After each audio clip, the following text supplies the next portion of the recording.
থেমে থেমে জ্বলে ওঠা হিন্দু মুসলিম সংঘাতের 200 বছরের ইতিহাস, কখনো গুজরাট, কখনো দিল্লি। হিন্দুরা মারছে আর মুসলমানেরা মরছে। বাঁচা মরার এই লড়াইয়ের মধ্য দিয়ে কাটছে ভারত উপমহাদেশের হিন্দু মুসলিম দ্বিজাতীয় সম্পর্ক। দর্শক, শান্তির পথে হেঁটেছে একদল, আরেকদল অশান্তির আগুন জ্বালিয়ে অশান্ত করেছে এই জনপদ। ভারতের ধর্মান্ধ হিন্দুত্ববাদের সাম্প্রদায়িক থাবায় বারবার আক্রান্ত হয়েছে, তারপরেও অসাম্প্রদায়িক থেকেছে উপমহাদেশের মুসলমানেরা। ঊনবিংশ, বিংশ কিংবা একবিংশ শতাব্দীর ইতিহাসের পাতায় পাতায় ছড়িয়ে ছিটিয়ে আছে মুসলমানদের তাজা রক্ত। নেতাজি সুভাষ বসু কিংবা দেশবন্ধুর মতো সত্যিকারের কিছু ভগবানের দেখা মিললেও ইন্দিরা থেকে নরেন্দ্র মোদী কিংবা নেহেরু থেকে নরসীমা রায়ের মতো নরপশুরাই ভারত উপমহাদেশ বেশিরভাগ সময় শাসন করেছে। শাসনের নামে শোষণে মুসলমানদেরকে কতটা নিষ্পেষণ সহ্য করতে হয়েছে তার অজানা কিছু ইতিহাস নিয়ে আজকের পর্ব। আপনাদের সাথে আছি আমি ইলিয়াস হুসাইন।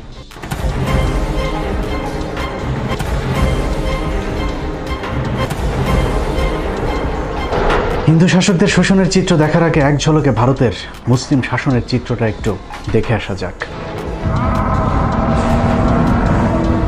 মোহাম্মদ বিন কাসিম, ইখতিয়ার উদ্দিন, মোহাম্মদ বিন বখতিয়ার খিলজি, কুতুবউদ্দিন আইবেক, মোগল বাদশা বাবর, খান জাহান আলী ছাড়াও যেসব অলিয়া উলিয়াদের হাত ধরে ভারত উপমহাদেশের মুসলিম শাসনে গোড়াপত্তন ঘটেছিল, নাম শুনলেই বোঝা যায় তাদের আগমন ঘটেছিল মধ্যপ্রাচ্য থেকে। আরবের এসব বণিকরা বাণিজ্য করতে আসলেও তাদের কারণেই আমাদের নিকট পূর্বপুরুষদের কুসংস্কারাচ্ছন্ন অন্ধকার অসাম্যের ধর্ম ছেড়ে আজ আমরা শান্তির পথে। আরবের এসব বণিকরা শুধু নিতেই আসেনি, দিয়েও গেছেন দুহাত ভরে। গোটা ভারতের আধুনিক সভ্যতার 700 বছরের মুসলিম শাসন আমলের স্থাপত্য আর ঐতিহ্যের উপর ভর করে দাঁড়িয়ে আছে। জীবন্ত কিংবদন্তি ভারতীয় ইতিহাসবিদ গোলাম মর্তুজার মতে, ইসলামের মহান সাম্য ও শান্তির বাণী আরবদের পোশাক, খাবার, ধর্মীয় রীতিনীতি সবই দারুণভাবে আকৃষ্ট করেছিল এদেশীয় হিন্দু অহিন্দু সহ সব শ্রেণীর মানুষদেরকে। ভারতে মুসলমান আসার আগে কি পরিস্থিতি ছিল এটা একটু জানা দরকার। আমি ঐতিহাসিক হিসাবে বা ইতিহাসবিদ হিসাবে বলতে বাধ্য হচ্ছি, ভারতে মুসলমানরা যখন আসেনি আমরা কাপড় পরতে জানতাম না, আমরা বেশিরভাগ থাকতাম উলঙ্গ। অর্থাৎ টপ র্যাঙ্কের আমাদের যারা ধর্মগুরু ছিলেন তারা ল্যাংটো হয়ে থাকতেন, উলঙ্গ, এবং তারা ল্যাংটো হয়ে শুধু থাকতেন না, ছাই মাখতেন, ভস্য মাখতেন। যদি বলে কেন ভস্য মাখতে, শীতকালে ঠান্ডা লাগতো না, ভস্য মাখলে ঠান্ডা লাগে না, লোমকূপগুলো ভর্তি হয়ে যায়। আজও যদি ভারত আপনি ঘরেন, তা এখনো কিছু পুরো উলঙ্গ সাধু সন্ন্যাসী দেখতে পাবেন না, উত্তর দিন, পুরো উলঙ্গ। উলঙ্গ ভারতের অসভ্য জাতিকে শুধু মুসলমান শাসকেরা সভ্য হতেই শেখায়নি, হিন্দুদের সব বিপদে পরম বন্ধু হয়ে পাশে দাঁড়িয়েছে হাজী শরীয়তুল্লাহ তিতুমির আর দুদু মিয়ারা। ভারতের রাজধানী দিল্লির ইন্ডিয়া গেট।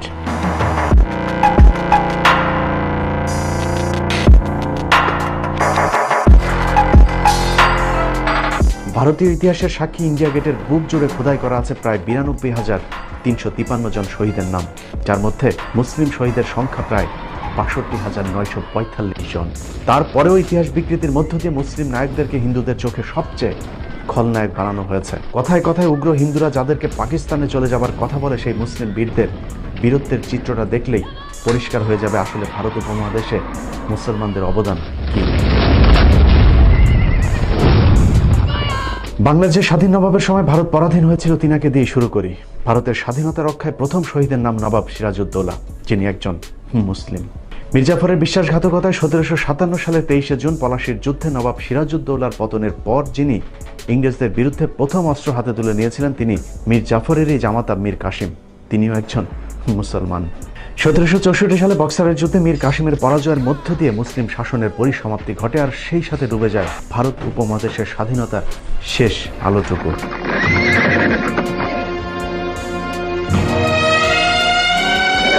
বক্সারের যুদ্ধে নিহত শহীদেরা প্রায় সবাই মুসলিম। এছাড়া সেই যুদ্ধে একাত্মতা ঘোষণা করা গৃহবন্দী হওয়া অযোধ্যা এবং দিল্লির নবাব সুজাউদ্দৌলাও ছিলেন মুসলিম শাসক। এরপরই 1765 সালে ব্রিটিশদের দীর্ঘ প্রতীক্ষিত দেওয়ানির সুবিধা লাভ করার পর শুরু হয় 200 বছরের অত্যাচার আর নির্যাতনে ভরা শাসনের নামে ইংরেজদের শোষণ। জমিদারি সুবিধা পেয়ে হিন্দু জমিদাররা সেই শাসন মেনে নিলেও মুসলিমরা বিদ্রোহ চালিয়ে যেতে থাকে। নবাবী শাসন আমলে মাইনা হিসেবে রাজ্যের সৈনিকদের যেসব লাখেরাজ সম্পত্তি দেওয়া হয়েছিল, ইংরেজরা শুরুতেই সেই সম্পত্তি কেড়ে নেয়, যার ফলে এসব সৈন্যরা নিঃস্ব ফকির হয়ে যে আন্দোলন শুরু করেছিল তাকে ইতিহাসে বলা হয় ফকির বিদ্রোহ। বাংলার জীবন্ত ইতিহাস শেরে বাংলা বইয়ের 44 পৃষ্ঠায় উল্লেখিত তথ্য অনুযায়ী ফকির বিদ্রোহে মোট 83,000 মুসলিম সৈন্য অংশ নিয়েছিলেন। মুসলিম শাসকদের নামে মাত্র খাজনার পরিবর্তে কোম্পানির অস্বাভাবিক খাজনা বৃদ্ধির ফলে দিশেহারা হয়ে ভারতের কৃষকেরা কৃষক আন্দোলন শুরু করেন। থেমে থেমে 1800 সাল পর্যন্ত চলা তীব্র সেই আন্দোলনের মূল নেতৃত্বে ছিলেন ফকির মজনু শাহ, চেরাগ আলী, মুসা শাহ, শের আলী, যাদের সবাই প্রায় মুসলমান। 19বিংশ শতাব্দীর শুরুতেই শুরু হয় হাজী শরীয়তুল্লাহর ফরায়েজি আন্দোলন। তিনার মৃত্যুর পর তার সুযোগ্য পুত্র হাজী মোহাম্মদ মহসিন ওরফে দুদু মিয়া ফরায়েজি আন্দোলনকে আরও বেগবান করেন। তবে হিন্দু জমিদারদের সহায়তায় ইংরেজদের ব্যাপক দমন পীড়নে সেই আন্দোলনও খুব বেশি দূর যেতে পারেনি। মুসলিম আত্মত্যাগের আরেক বীর শহীদের নাম তিতুমির। 1831 সালের 19 নভেম্বর বারাসাত জেলার নারকেল বাড়িয়ায় ঐতিহাসিক বাঁশের কেল্লায় শহীদ হন তিতুমির সহ তার সঙ্গীরা। তিতুমির শহীদ হওয়ার পর একই সালের মে মাসে শুরু হওয়া ওয়াহাবি আন্দোলনের পরিসমাপ্তি ঘটে বালাকোটে সৈয়দ আহমেদের শহীদ হওয়ার মধ্য দিয়ে। বন্দুকের গুলির কার্তুজে গরু ও শূকরের চর্বি ব্যবহারের প্রতিবাদে 1857 সালের 29 মার্চ সিপাহী বিদ্রোহ শুরু হয়, যার নেতৃত্বে ছিলেন মুঘল বাদশাহ দ্বিতীয় বাহাদুর শাহ। বিদ্রোহের অপরাধে বাহাদুর শাহকে বর্তমান মিয়ানমারের রেঙ্গুনে নির্বাসিত করা হলেও বিদ্রোহ থামেনি, বরং যুদ্ধ আরও বেগবান হয়েছে। অনেক ইতিহাসবিদের মতে 1857 সালের সিপাহী বিদ্রোহ ভারত উপমহাদেশের প্রথম স্বাধীনতা যুদ্ধ। কিন্তু হিন্দু জমিদারদের গাদ্দারির কারণে পরাজিত হতে হয়েছে স্বাধীনতার সেই যুদ্ধেও। হিন্দু জমিদারেরা বিভিন্ন জায়গায় স্বাধীনতাকামী মুসলমানদেরকে ধরে ইংরেজদের হাতে তুলে দেয়। জমিদারদের সহায়তায় তৎকালীন পূর্ব বাংলায় নেতৃত্ব দেওয়া মুসলিম বীর সিপাহী রজব আলীকে তার বাহিনী সহ গণফাঁসি দেওয়া হয়, যার প্রমাণ এখনও ঢাকার বাহাদুর শাহ পার্কে গেলে পাওয়া যাবে। এছাড়া ব্রিটিশ বিরোধী প্রতিটি আন্দোলনে মুসলিমরা সামনে থেকে নেতৃত্ব দিয়েছেন। তারপরেও ভারতের স্বাধীনতার জনক কোনো মুসলমানকে করা হয়নি, বরং সেই উপাধি দেওয়া হয়েছে মহাত্মা গান্ধীকে, যিনি 1916 সাল পর্যন্ত ভারতেই ছিলেন না। আর এখনকার হিন্দু নেতারা তো বলে বেড়াচ্ছেন মুসলমানদের কোনো বাঁচার অধিকারই থাকতে নেই। We know where the Muslim population is large, there's always trouble because Islamic ideology says so. If Muslims become more than 30%, that country is in danger. সেই সময়ের সিপাহী বিদ্রোহে কত মানুষকে হত্যা করা হয়েছে এবং তারা কারা ছিলেন, তাদের পরিচয় কি, তাদের ধর্মীয় পরিচয় কি, ইতিহাস বলছে যে তাদের মেজর অংশ, তাদের বেশিরভাগ অংশ ছিল মুসলিম। আজকের মুসলমানদেরকে বলা হয় তোমাদের কোনো অবদান নেই। এই বিকৃত ইতিহাস সম্পর্কে দেশবাসীকে সাবধান থাকতে হবে। কখনো কি চিন্তা করেছেন সম্রাট বাবর, শাহজাহান আর আওরঙ্গজেবদের 700 বছরের শাসন আমলের পরেও কেন হঠাৎ করেই মুসলমানদের এত অধপতন হলো, আর কেনই বা হিন্দুদের অস্বাভাবিক এমন উত্থান হলো ভারতবর্ষে? 1757 থেকে 1857, 100 বছর ইংরেজরা মেরেছে, মুসলিমরা মরেছে। আর সুযোগ সন্ধানী হিন্দু ব্রাহ্মণরা পেয়েছে শিক্ষা, চাকরি, আর সেই সাথে মুসলিমদের কাছ থেকে ইংরেজদের কেড়ে নেয়া জমিদারি। ভারতের মহারাষ্ট্র সরকার প্রকাশিত ভারতীয় সংবিধানের জনক বিআর ডক্টর আম্বেদকর রচনাবলীর 8ম খণ্ডের 305 নম্বর পৃষ্ঠায় উল্লেখ করা হয়েছে 1812 সাল থেকে 1814 সাল পর্যন্ত ইংরেজরা একটি জরিপ করে দেখেন কাদেরকে এদেশে কুকুরের মতো ব্যবহার করা যাবে। সেই রিপোর্ট অনুযায়ী ব্রাহ্মণদের সবচেয়ে প্রভুভক্ত হিসেবে উল্লেখ করা হয়। রিপোর্টের একটি গুরুত্বপূর্ণ উক্তি ঠিক এই রকম: in most part of the country the Brahmin and the beggar are the synonymous. অর্থাৎ ব্রাহ্মণরা এতটাই তেলবাজ ছিল যে তাদেরকে ভিক্ষুকের সাথে তুলনা করা হয়েছিল। এভাবেই কুকুরের মতো হিন্দুরা ইংরেজ মনিবদের কাছে যেতে থাকে, আর মুসলমানদের সাথে ইংরেজদের বাড়তে থাকে দূরত্ব। কিন্তু ব্যাক টু ব্যাক মুসলিম বিদ্রোহের দিশেহারা ইংরেজরা চিন্তা করলো ভারতের টিকে থাকতে হলে মুসলমানদেরকেও শিক্ষা ও চাকরিতে টানতে হবে। লর্ড ম্যাকুলের নেতৃত্বে 1854 সালে একটি শিক্ষা কমিশন গঠন করা হয়। কমিশনের পরামর্শ অনুযায়ী 1858 সালে ব্রিটিশ সম্রাজ্ঞী মহারানী ভিক্টোরিয়া শিক্ষা কমিশনকে হিন্দু মুসলিম সবাইকে সমানভাবে শিক্ষা ও চাকরিতে সুযোগ দেবার আদেশ দেন। মুসলমানদের একাংশ নারীর সে সিদ্ধান্ত মেনে নিলে ভারত উপমহাদেশে শুরু হয় নতুন আরেক অধ্যায়ের। মুসলিমরা যখন হিন্দুদের স্বার্থপরতা বুঝে নিজেরাও শিক্ষা চাকরির সুবিধা নিতে রাজি হয়, তখনই একে একে বের হতে থাকে হিন্দুদের আসল হিংসাত্মক চরিত্র। বিদ্যালয়গুলোতে মুসলিম ও নিচু বর্ণের হিন্দুরা পড়াশোনা করতে চাইলেও সেখানে বাধা দেয় হিন্দু ব্রাহ্মণরা। ব্রাহ্মণদের এই বৈষম্য দেখে জাস্টিস স্যার সৈয়দ আমির আলী 1857 সালে বেসরকারিভাবে মুসলিমদের জন্য অ্যাংলো মোহামেডান স্কুল প্রতিষ্ঠা করেন, যেখানে মুসলমানদের পাশাপাশি হিন্দু নিচু বর্ণের মানুষদেরকেও পড়াশোনার সুযোগ দেওয়া হয়। আর এতে আরো ক্ষিপ্ত হয়ে ওঠে হিন্দু ব্রাহ্মণরা, কারণ সে সময় নিচু জাতের হিন্দুদের জন্য বিদ্যা অর্জন তো দূরের কথা, ধর্মীয় গ্রন্থ ছুঁয়ে দেখাও নিষিদ্ধ ছিল।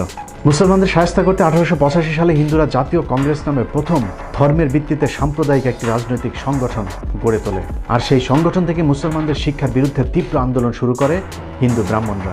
পাল্টাপাল্টি অবশ্য নিজেদের শিক্ষার অধিকার রক্ষায় সৈয়দ স্যার আহমেদ আলীগড়ে গড়ে তোলেন Anglo Indian Mohammedan educational association, যা পরবর্তীতে মুসলিম লীগ নামে রাজনৈতিক দলে আত্মপ্রকাশ করে। কিন্তু আগে থেকে শিক্ষায় এগিয়ে থাকা সংখ্যাগরিষ্ঠ হিন্দুদের হিংসাত্মক তৎপরতার সাথে পেরে ওঠা যাচ্ছিল না, যার ফলে বাধ্য হয়ে পূর্ববঙ্গের মুসলিম নেতা নওয়াব স্যার সালিমুল্লাহ, শেরে বাংলা একে ফজলুল হক, নবাব ভিকারুল মুলকরা বঙ্গভঙ্গের দাবি তোলেন। দাবি মেনে লর্ড কার্জন ঢাকাকে রাজধানী রেখে 1905 সালে বঙ্গভঙ্গ করলে পূর্ব বাংলার মুসলমানেরা এগিয়ে যেতে থাকে।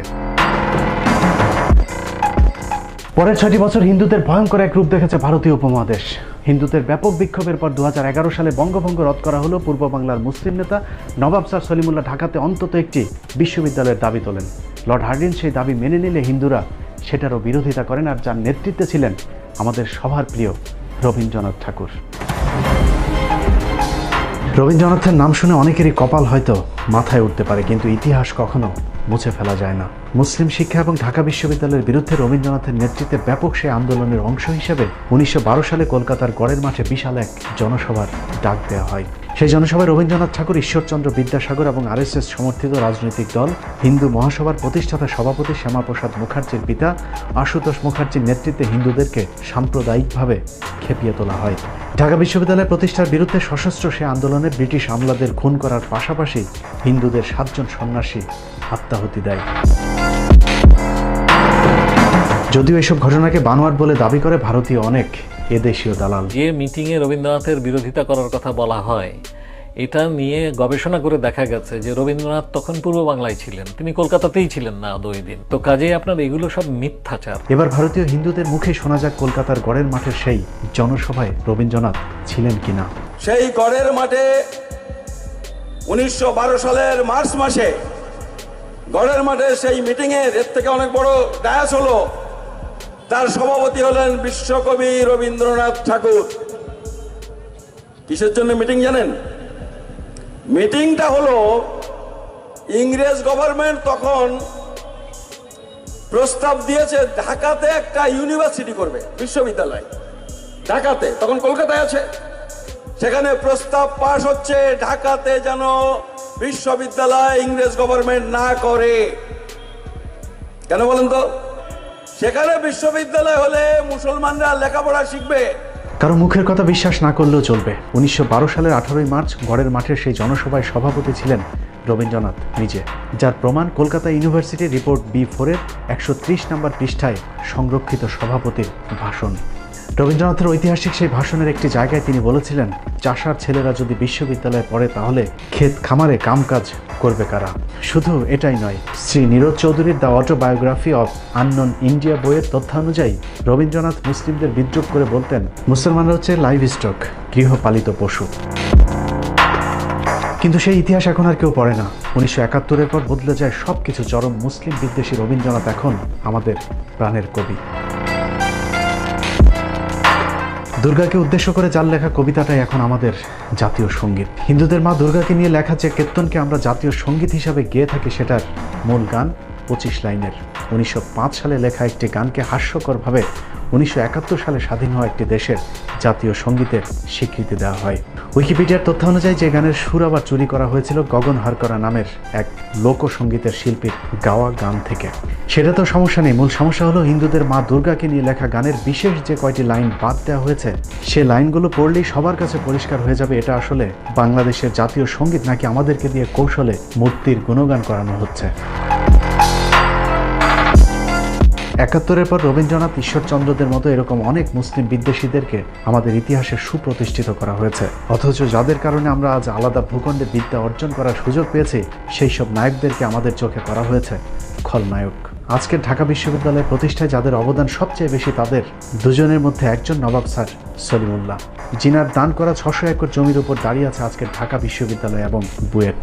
স্যার সলিমুল্লাহর নাম নিভু নিভু করে আমাদের ইতিহাসে জ্বললেও মুছে গেছে আরেক মহামানব মোহাম্মদ আলী জিন্নাহর নাম। 1971 সালের আগ পর্যন্ত মোহাম্মদ আলী জিন্নাহর নামে থাকা জিন্নাহ হলটিও এখন বদলে হয়েছে সূর্য সেন হল। অথচ এই সূর্য সেন বঙ্গভঙ্গ এবং ঢাকা বিশ্ববিদ্যালয়ের প্রতিষ্ঠার ঘোর বিরোধী ছিলেন। আর জিন্নাহ হচ্ছে সেই ব্যক্তি যিনি বড় লাটের কাছে হিন্দুদের 18 বার প্রবল আপত্তি সত্ত্বেও ঢাকা বিশ্ববিদ্যালয় বিল আইন পরিষদে পাশ করানোর জন্য ইম্পেরিয়াল লেজিসলেটিভ কাউন্সিলে যুদ্ধ করেছিলেন। ভারতের বিখ্যাত লেখক শৈলেশ কুমার বন্দ্যোপাধ্যায়ের লেখা জিন্নাহ পাকিস্তান নতুন ভাবনা বইয়ের 26 নম্বর পৃষ্ঠার তথ্য অনুযায়ী 1971 খ্রিস্টাব্দে জিন্নাহ ইম্পেরিয়াল লেজিসলেটিভ কাউন্সিলে যে ঐতিহাসিক বক্তৃতা দিয়েছিলেন তার মধ্যে ঢাকা ও পাটনা বিশ্ববিদ্যালয় বিল অন্যতম।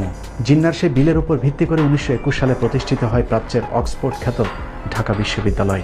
শুধু ঢাকা বিশ্ববিদ্যালয় নয়, জিন্নাহর কারণে বাংলাদেশ ও পাকিস্তানের মুসলিমরা আজ আলাদা ভূখণ্ড পেয়েছে। তা না হলে আমাদেরকেও হয়তো কাশ্মীর, হায়দ্রাবাদ কিংবা দিল্লির মুসলমানদের মতো ভাগ্যবরণ করতে হতো। এভাবেই ভারতীয় দালালেরা বাংলাদেশের বুক থেকে একের পর এক দেশপ্রেমিক মুসলমানদের নাম মুছে ফেলার ষড়যন্ত্র করছে। মুক্তিযুদ্ধের বিজয়ের মুহূর্তে ভারতীয় জেনারেল অরোরাকে রাখা হলেও রাখা হয়নি বাংলাদেশের সর্বাধিনায়ক জেনারেল ওসমানী কিংবা কোনো সেক্টর কমান্ডারকে। স্বাধীনতার পর থেকে ভারত বাংলাদেশের উপর দাদাগিরি চালাতে থাকে। ভারতের লুটপাটের যে যখন বাধা দিয়েছে তাকেই গুম করা হয়েছে। 1972 সালের এপ্রিলে ভারতীয় বাহিনী বাংলাদেশ ছেড়ে গেলেও বাংলাদেশকে তারা সবসময় নিয়ন্ত্রণ করেছে। যখন যে রাজনীতিবিদ তাদের বিপক্ষে কাজ করেছে তাকেই করুণভাবে হত্যা করা হয়েছে। অভিযোগ আছে বঙ্গবন্ধু হত্যাকাণ্ড ভারতের পরোক্ষ মদত ছিল। যুদ্ধের পর বাংলাদেশের উপর ভারতের একক আধিপত্য মেনে না নেওয়া, বিভিন্ন দেশ থেকে আসা ত্রাণের হিসাব চাওয়া, এপ্রিলের মধ্যে ভারতীয় সেনাবাহিনীকে বাংলাদেশ ছাড়তে বাধ্য করা এবং ভুট্টোকে রাষ্ট্রীয় অতিথি হিসেবে বাংলাদেশে আনা সহ বেশ কয়েকটি বিষয়ে শেখ মুজিবের সাথে ভারতের সম্পর্কের টানাপোড়েন হয়। যে কারণে 15 আগস্টের সেনা বিদ্রোহের বিষয়টি ভারতীয় হাইকমিশন দিল্লিকে জানালেও মুজিবকে কেউই অবগত করেনি। অন্যদিকে কূটনৈতিকভাবে বাংলাদেশকে অনন্য উচ্চতায় নিয়ে যাওয়া বাংলাদেশের ইতিহাসের সবচেয়ে জনপ্রিয় রাষ্ট্রনায়ক জিয়াউর রহমানকে হত্যা করা ভারতের জন্য বাধ্যতামূলক হয়ে ওঠে। কারণ দেশের ব্যাপক উন্নয়ন এবং ভারতকে টপকে শহীদ জিয়াউর রহমানের বিশ্ব নেতা হয়ে ওঠা ভারতের জন্য ছিল চক্ষুশূল। যে কারণে শহীদ প্রেসিডেন্ট জিয়াউর রহমান হত্যাকাণ্ডে ভারতের সরাসরি জড়িত থাকার জোর গুঞ্জন রয়েছে। একই ভাগ্যবরণ করতে হয়েছে জামাত ইসলামীকে। 1971 থেকে আজ পর্যন্ত ধারাবাহিকভাবে ভারত বিরোধিতায় কাল হয়ে দাঁড়িয়েছে দলটির। যে কারণে জামায়াতের সিনিয়র নেতাদের পাশাপাশি মাওলানা দেলোয়ার হোসেন সাইদি এবং শহীদ কাদের মোল্লাকেও ফাঁসানো হয়েছে। অথচ 71 সালে শহীদ কাদের মোল্লা বিশ্ববিদ্যালয়ের প্রথম শ্রেণীর একজন শিক্ষার্থী। তার মতো সরল লোক আর ভালো লোক খুব এই পৃথিবীতে কমই আছে। এছাড়াও বিএনপি নেতা ইলিয়াস আলী, সালাউদ্দিন আহমেদ সহ অসংখ্য রাজনৈতিক নেতাদেরকে ভারত তাদের স্বার্থে গুণ করেছে। শুধু রাজনৈতিক নেতা নয়, সেনাবাহিনীর দেশপ্রেমিক অফিসারদেরকেও পিলখানায় কথিত বিদ্রোহের নামে পরিকল্পিতভাবে হত্যা করা হয়েছে। সেনাবাহিনীর যেসব অফিসাররা সেই হত্যাকাণ্ডের বিচার চেয়েছেন তাদেরকেও গুম কিংবা চাকরিচ্যুত করে দেশান্তরী করা হয়েছে। তো যেহেতু এই 25শে ফেব্রুয়ারি 2009 সালের আমি একজন উইটনেস, তো অনেকদিন চুপ ছিলাম এবং নিশ্চুপ থেকে হঠাৎ করে মনে হলো যে আসলে একটা মোরাল রেসপন্সিবিলিটি আছে, যে কিছু বলা দরকার। এটলিস্ট কিছু যেগুলো দেখেছি এগুলো যদি না বলি তো একটা সময় আসবে যখন এই ধরনের লোকের সংখ্যা কমে যাবে। যে এক্সপিরিয়েন্স আমরা ইতিমধ্যে বিভিন্ন ঘটনা থেকে আমাদের দেশে আমরা পেয়েছি। এখানে আসলে ইনভেস্টিগেশনের আর কিছু বলার নাই। 11,000 পাতার ইনভেস্টিগেশন পরে আসছে, এমন 800 পাতায় না সামথিং, অনেক কিছুই জমা দেওয়া হয় নাই। অনেকগুলো হার্ড এভিডেন্সই ডিনাই করা হয়েছে। অনেকের সিসিটিভি ফুটেজ আছে, যে সিসিটিভি ফুটেজ গুলা সিডি বা কেস ডায়েরি দেওয়া হয় নাই। তো এগুলা হয়তো ভবিষ্যতে মানে আরো যদি প্রত্যেকটা বিচারই বাংলাদেশের সমস্যা 2-3 বার হয়, তো কোনো এক বিচারে ওটা ভালোভাবে বেরোবে, দোয়া করবেন। সেনা অফিসার হত্যার মধ্য দিয়ে এদেশে পুতুল সরকারের ক্ষমতা দীর্ঘায়িত করা হয়েছে। বিনিময়ে শিক্ষা, সংস্কৃতি, অর্থনীতি কিংবা রাজনীতি সবখানে ভারতের একচ্ছত্র আধিপত্য বিরাজ করছে। ভারত বিরোধী কথা বলাই এখন আমাদের জন্য সবচাইতে স্পর্শকাতর বিষয়। কথা বলেছিলাম এনআরসি নিয়ে, এটা আপনারা অনেকে জানেন না, আমি বলার সুযোগ পাইনি, যে আপনাদের একটু জানা দরকার। যে একজন ঊর্ধ্বতন গোয়েন্দা সংস্থার লোক আমাকে বলেছিল, নূর তুমি তো ইদানিং ভালো কথা বলো, তবে এভাবে সরকারের বিরোধিতা করে তো টিকতে পারবা না, আর এনআরসি ভারতের বিষয়, এগুলো নিয়ে তুমি কথা না বলাটাই বেটার। দ্যাট মিনস সে কিন্তু আগে থ্রেট দিত, এখন থ্রেট না, জেন্টেল ওয়েতে কিন্তু থ্রেট দিয়ে দিয়েছে যে এটা নিয়ে কথা না বলা বেটার। দ্যাট মিনস আমাকে কিন্তু নিষেধ করে দিছে। শেখ মুজিব থেকে জিয়াউর রহমান, শহীদ আব্দুল কাদের মোল্লা থেকে আবরার ফাহাদরা যখন জীবন দিয়েছে তখন আমরা ভারতের বিপক্ষে চুপ ছিলাম। কিন্তু একটু ভেবে দেখুন, কাল আমি, তার পরদিন হয়তো আপনার পালা। এভাবে একের পর এক দেশপ্রেমিক মানুষগুলো হারিয়ে যাবে বাংলার বুক থেকে। একটি বাংলাদেশ তুমি জাগ্রত জনতার, জাগ্রত সেই জাতি আজ ঘুমিয়ে আছে। ঘুমন্ত সেই জাতির ঘুম ভাঙানোর ক্ষমতা হয়তো আমার আপনার মতো দু একজনের নেই। তারপরেও গেয়ে যাব গানে গানে, আমরা হয়তো হারিয়ে যাব, কিন্তু এই প্রান্তরে আসা নতুন কোনো পাখির ঘুম ভাঙানিয়া গানে হয়তো একদিন জেগে উঠবে হযরত শাহজালাল, শাহপরাণ, শাহ মাকদুমদের উত্তরসূরিরা। আল্লাহ হাফেজ।